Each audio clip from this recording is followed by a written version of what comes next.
So when it comes to Kung Fu Panda, I don't think the first thing you'd think of is this abundance of spiritual or philosophical depth, but that's where you'd be wrong. And what I want to hone in on is this whole idea of control that envelops Shifu's entire persona.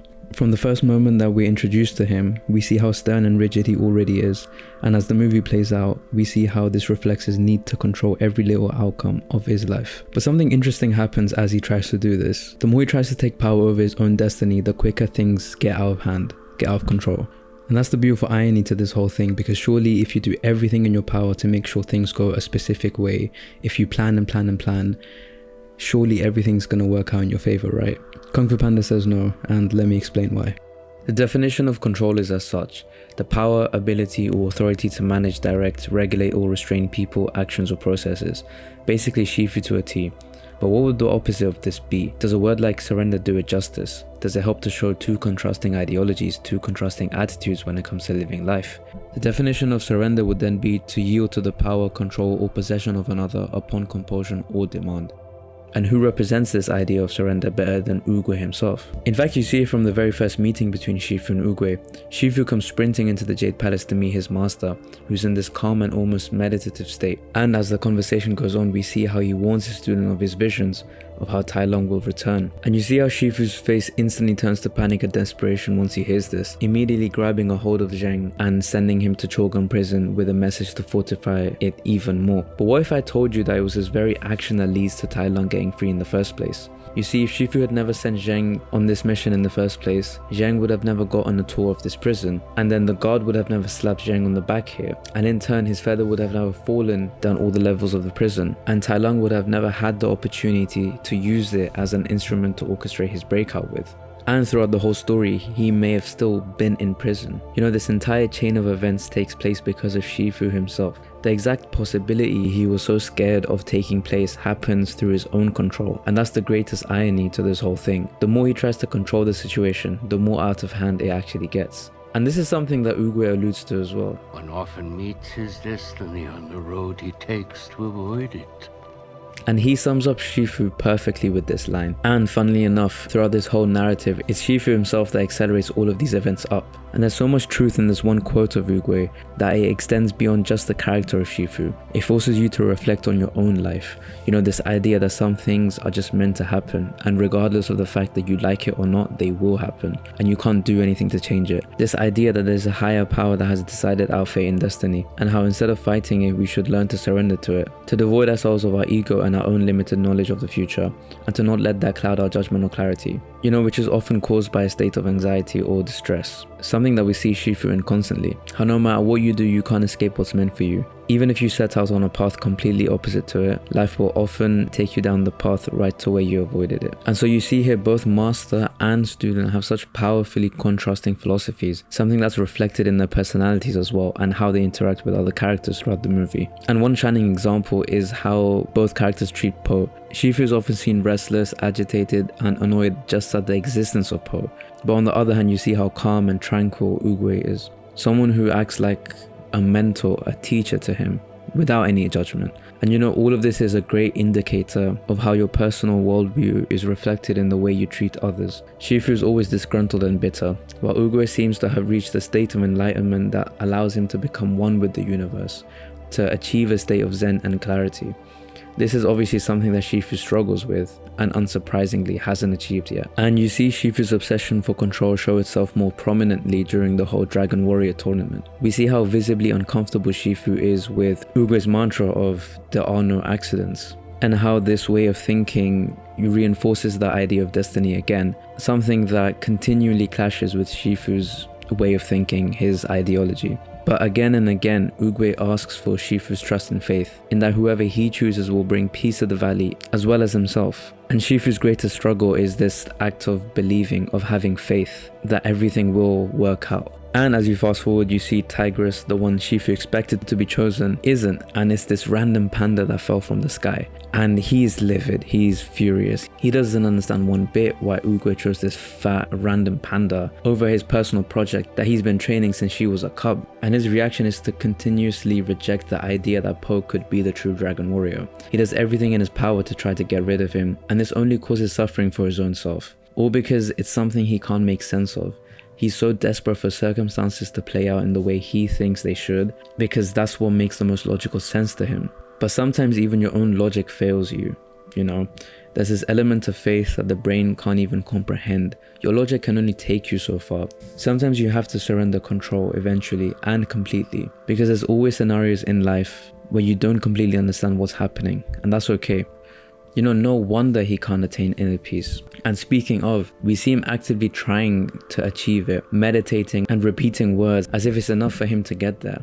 And funnily enough, the only thing that happens is he gets more frustrated. Ironically, he's trying to force himself to reach a state of Zen when all he needs to do is let go of control. Even if you look at this whole composition of this shot, this symmetrical balance of the dojo and the warm glow at the center, surrounded by the cold dark night, encompasses a harmony that's almost taunting Shifu. And it's his anxiety, his need to control everything, that makes it impossible for him to reach this state. You know, inner peace is so much more than just repeating a few words. And it's clear that for Shifu, the issues lie outside of meditation. Because the way I see it, inner peace is a concept that encompasses every part of an individual's life. You know, no matter how much you try to force it through meditation, it's not gonna help you, because it's the truth that you live with. And it's not until the flapping of the wings in the background that leads to him finding out that Tai Lung has indeed escaped, that Shifu's attempts at controlling the inevitable have all been nullified. Every effort he's put into keeping Tai Lung locked up goes to waste. And so as we see the final encounter that takes place between him and Master Oogway, running up the steps to the sacred tree of heavenly wisdom and breaking this news of Tai Lung's escape, we see a very interesting reaction from Oogway. And it's a reaction not one of despair or panic, but of hope.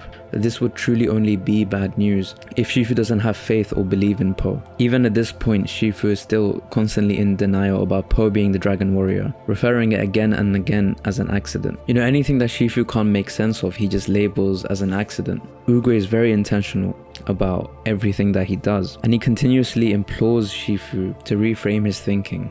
The panda will never fulfill his destiny, nor you yours, until you let go of the illusion of control. And this is really the turning point for Shifu, where a central conflict is directly addressed by someone he's looked up to his entire life. Po and Shifu both won't be able to get where they are destined to be unless Shifu gives up this relentless pursuit of control, that all of this is merely just an illusion, something that his ego deceives him into believing. He has to shatter this illusion. And this is why this scene is such a standout scene for me, because it's more than just two characters sharing a dialogue. It's more of this debate of control and surrender that takes place between these two characters. We see Shifu immediately get defensive when Oogway calls his idea of control an illusion. And to combat this, Shifu demonstrates how he can control when the fruit will fall, which funnily enough ends up hitting him on the head. And it sort of indicates how futile even the small expression of power is. It's as if the peach is almost mocking Shifu, and it's as if the universe or God himself was humbling Shifu in this moment. And then we get to the real crux of the conflict, when Oogway follows up with, But no matter what you do, that seed will grow to be a peach tree. You may wish for an apple or an orange, but you will get a peach. And in this you see the nuance of his argument, where Oogway doesn't directly tell Shifu he's in the wrong, but just nudges him in the right direction. And then we hear Oogway's philosophy, where he argues that some things are in our control whereas others are not. You know, a peach will always be a peach, a panda will always be a panda. What Shifu continuously tries to do is apply this mentality to something outside of his control. You know, instead of treating Po like a panda, instead of tending to his nature, he tries to fit him into a mold not shaped for him, rejecting him outright, trying to fit him into his idea of the ideal warrior. And in this pursuit, he completely fails and reaps no rewards for all of his efforts. At every part of the journey, he completely refused to believe in Po. And maybe this act was the veil in front of his eyes the whole time. You know, to refuse to believe in him is to refuse his humanity, for lack of a better word, to have empathy for another person, another being. And you see the effect that this has on himself. You know, this world of hurt that he puts Po through just reflects his own torture, his own torment that he's going through. And it's this exact mindset that stops him from achieving inner peace, what causes him to remain so erratic, so impaired in his judgment, and completely anxious all the time.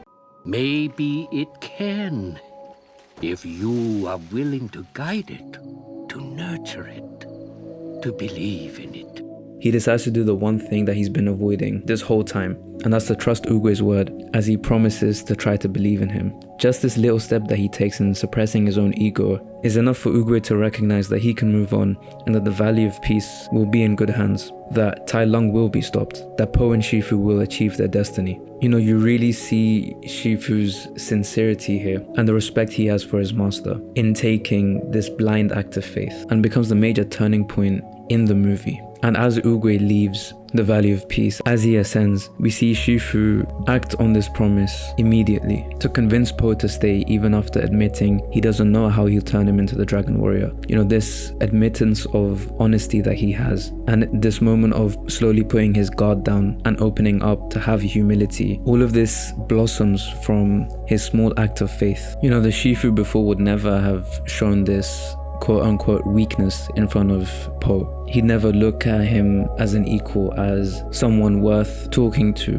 But it's the beginning of him finding a way to get through to Po, to train him in the way he will respond best. And we obviously see what that becomes. Very soon he exceeds the capabilities of the Furious Five in terms of sizing up to Tai Lung. And we see why it had to be a panda, it had to be Po specifically, that was destined to defeat Tai Lung, to rid Shifu of the trauma of his past. Once he lets Po be his authentic self, we see the fruits that it bears. You know, this gargantuan task of defeating Tai Lung, this almost impossible feat, takes place because of Po, something that even he never expected. And all of this takes place, all of this happens because Shifu is finally able to let go of this illusion of control. And once he's able to do this, once he becomes the mentor that Po needs him to be, we see him achieve the one thing he was after from the beginning of this story: inner peace. Resting amongst the ruins of the Jade Palace, we see a version of Shifu that has been beat down but not defeated. And although he gets very annoyed by Po's very loud personality, we see him for the first time in a state of complete peace and tranquility, similar to the way we saw Master Oogway. He's finally able to reach this state of inner peace, something that he was trying so hard to force. But all that he needed to do was the one thing he wasn't ready to do, and that was to let go.